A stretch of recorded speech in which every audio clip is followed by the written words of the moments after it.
आपकी पेट्रोल गाड़ी है? मेरी गाड़ी पेट्रोल, मेरे पास पेट्रोल गाड़ी भी है। अच्छा। और मेरे पास में डीजल गाड़ी। आज मार्केट में पेट्रोल की कीमत आज की डेट में कितनी होगी?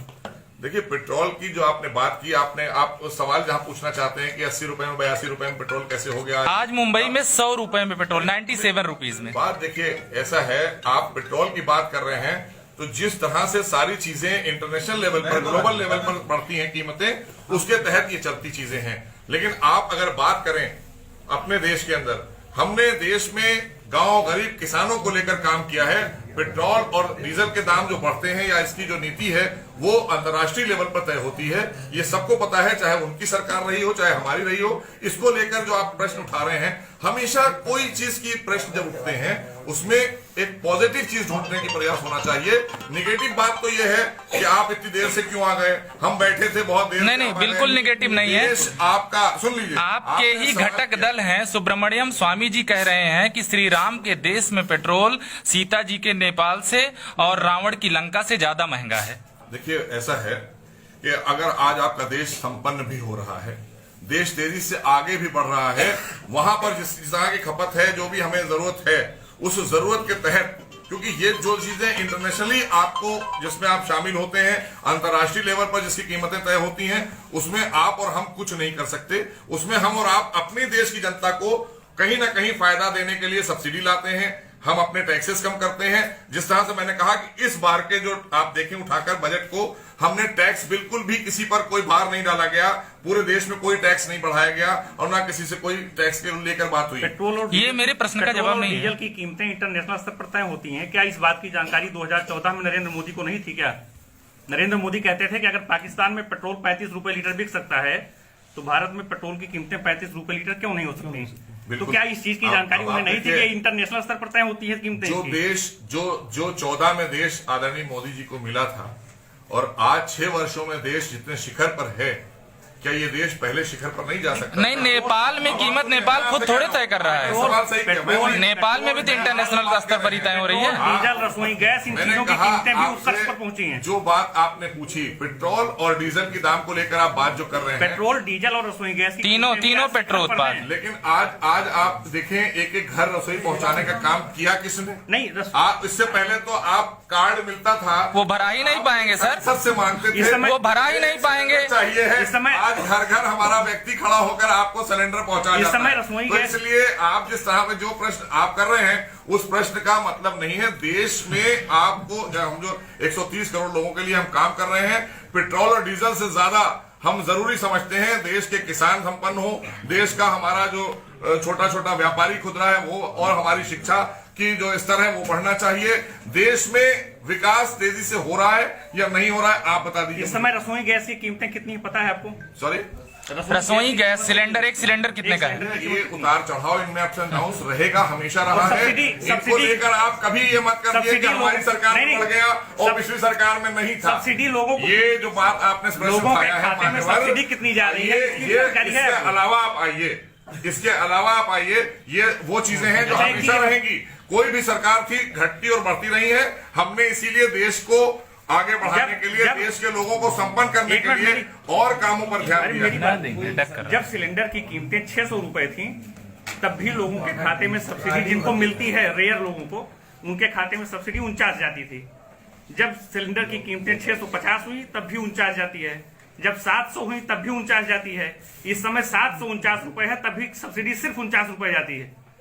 देखिए, 2014 में सिलेंडर की कीमतें 420 रुपए थी और आज की डेट में सिलेंडर की कीमतें 700 रुपए हैं। जो लोगों की जेब से जाता है वो 700 रुपए जाता है। यही 750 सब्सिडी मिलती है, जिसको मिलती है। आपने जो प्रश्न उठाया है, हमारा सरकार का ईमानदार प्रयास और मोदी जी का कि हम गांव गरीब किसान नौजवान के लिए काम करने वाली सरकार लेकर आए। डीजल भी गरीब लेता है सर, और इनको डीजल किसान लेता है सर। और किसानों को लेकर जो फायदे, जिस तरह से हम बिजली पर लेकर आए, हमने बिजली पर सब्सिडी दी है, तमाम हमने किसानों को डीजल और पेट्रोल पर सब्सिडी दी है। डीजल की कीमतें ऐसी होती हैं, पेट्रोल की चलिए मान लीजिए ठीक है, बहुत बड़े लोग भराते हैं पेट्रोल। डीजल की कीमतों से तो देश में महंगाई पर अंकुश लगता है, महंगाई में वृद्धि होती है। डीजल की कीमतें आज की डेट में अमेठी में 79 रुपए कुछ पैसे हैं।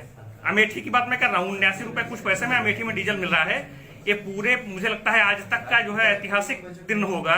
देखिए, कभी फ्लक्चुएशन रहता है। आपने जो बात कही फ्लक्चुएशन रहेगा, कभी घटेगा कभी बढ़ेगा।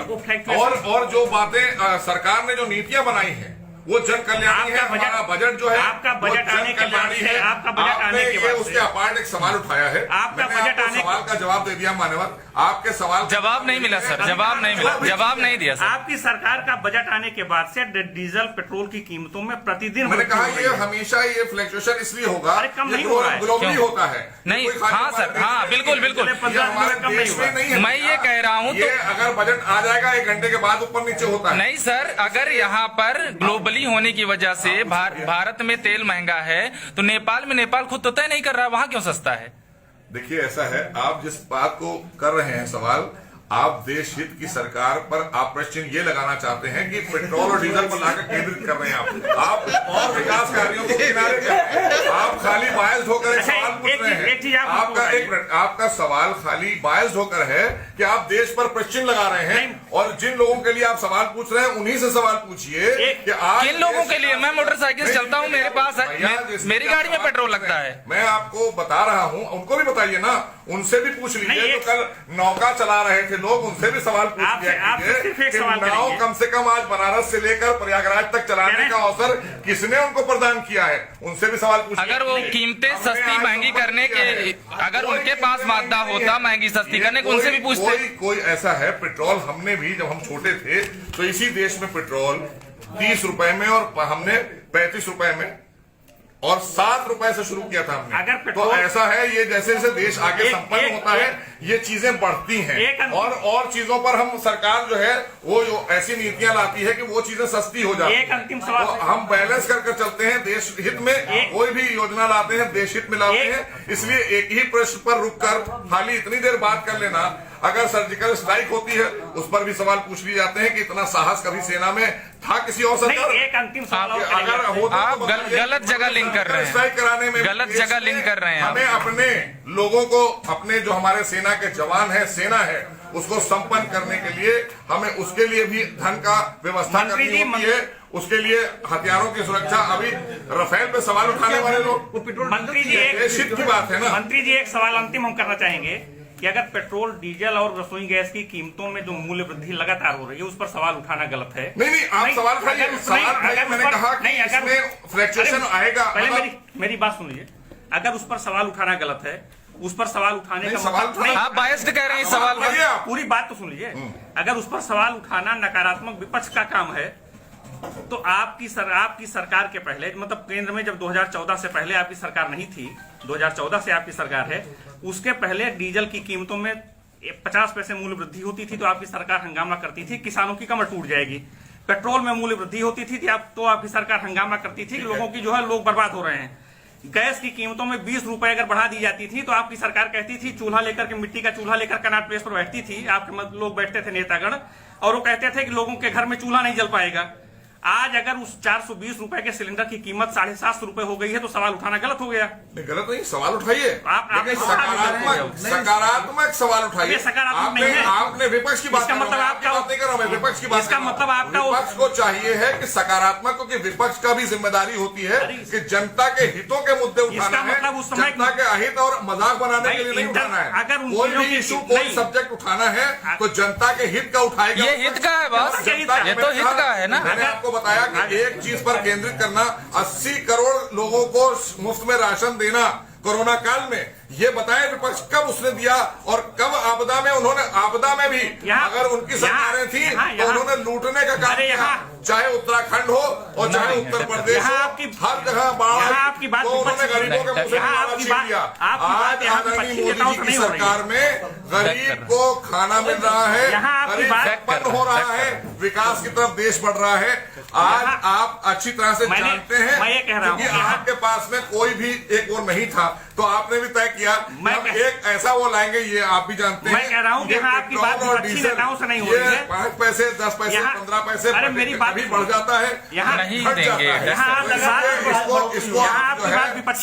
की तारीख में इसकी पॉलिसी बदल चुकी है, पहले और आज में बहुत अंतर है।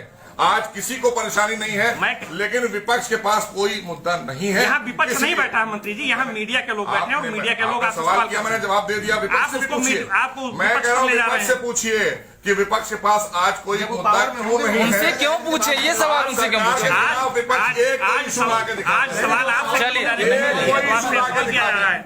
एक इशू, एक लाइन में सर कंक्लूड कर दीजिए कि पेट्रोल की बेतहाशा बढ़ती कीमतों की वजह क्या मानते हैं? एक लाइन में कंक्लूड कर दीजिए। है इंटरनेशनल लेवल से बढ़ती हैं इसकी कीमतें, हम नहीं तय करते हैं। भारत सरकार को तय करना हो तो हम कल तय कर देंगे, हम सब्सिडी देते हैं, हम इसमें कमी लाते हैं, हम अपने अपने राज्यों को बोलते हैं, हमारे राज्य अपने हिसाब से उस पर निर्धारित करते हैं, लेकिन ये इंटरनेशनल तय करता है। 2014 के पहले ग्लोबली नहीं थी, ये अंतर्राष्ट्रीय लेवल पर तय होती है कीमतें, उसमें घटता बढ़ता है अंतर्राष्ट्रीय लेवल। 2014 के पहले भी स्थिति यही थी। अच्छा, नहीं थी, तब इनके हाथ में था, अब पॉलिसी बदली हुई है, आपने उस पर इंटरनेशनल हाथों में दे दिया, तब में बहुत अंतर है। चलिए, अब ये चाहते तो देश को नहीं लूटते, जब आपके हाथ में आया चाहते तो देश को नहीं लूटते, इन्होंने लूटने का काम किया देश। इसका मतलब जब आपके हाथ में आया कि आप उसकी कीमतों को नियंत्रित कर सकते थे, तो आपने जहां पर जो हमारे हाथ में है, जो सरकार के हाथ में है, उसमें नियंत्रण किया जा रहा है। जनता, आप देश की जनता का परसेप्शन लीजिए तो समझ में आ जाएगा। सवाल नहीं, देश की जनता ही कह रही है कि आदरणीय मोदी जी के नेतृत्व में हर तरह से हम संतुष्ट हैं और अच्छी सरकार चल रही है। ये बात विपक्ष खूब जानता है, इसलिए विपक्ष अब नाव चला रहा है। हाँ सर, चलिए छोड़िए, एक नया उस पर आप डक कर रहे हैं लगातार। एक क्वेश्चन मैं करूंगा, आपने कहा कि अल्पसंख्यक वर्ग के लोग लगातार डेवलप हो रहे हैं, तरह तरह के उदाहरण दिए कि वहां अलीगढ़ में काम कर रहे हैं, वो कारीगरी का, जरीदोजी का काम कर रहे हैं। गुलाम नबी आजाद जी की बड़ी प्रशंसा की आखिरी दिन राज्यसभा में मोदी जी ने। गुलाम नबी आजाद जी ने कहा कि देश का मुसलमान नवयुवक देश का प्रधानमंत्री बनने का ख्वाब नहीं देख सकता है। कैसे देखते हैं इस स्टेटमेंट को? देखिए, ऐसा है कि अब ये तो गुलाम नबी आजाद जी ही बता पाएंगे आपको। हम यहाँ बैठे हैं आपके सामने, भारतीय जनता पार्टी में मैंने कोई चुनाव नहीं लड़ा था। भारतीय जनता पार्टी और हमारे संगठन ने हमको प्रदेश में मंत्री बनाकर एक जिम्मेदारी दी है और मैं अल्पसंख्यक समाज के लिए काम कर रहा हूं पिछले 4 वर्षों से, और लगातार बगैर भेदभाव के सरकार चल रही है देश में भी, और बगैर भेदभाव के सरकार चल रही है उत्तर प्रदेश में भी। यहाँ आदरणीय योगी जी मुखिया हैं हमारे, और वहां देश के प्रधानमंत्री मोदी जी मुखिया हैं, और आज यही मोदी जी हैं। आज इससे पहले किसी प्रधानमंत्री को सऊदी अरब ने अपना रत्न नहीं दिया, मोदी जी को सऊदी अरब ने अपना रत्न देकर नवाजा है। इससे साफ हो जाता है कि अल्पसंख्यकों का कहीं उत्थान और अल्पसंख्यक कहीं सुरक्षित है तो वो भाजपा की सरकार में है, यहाँ दोहन नहीं होता उसका। अगर आप बेबाक और निष्पक्ष खबरें देखना चाहते हैं तो हमारे चैनल को सब्सक्राइब करें और बेल आइकन को दबाएं।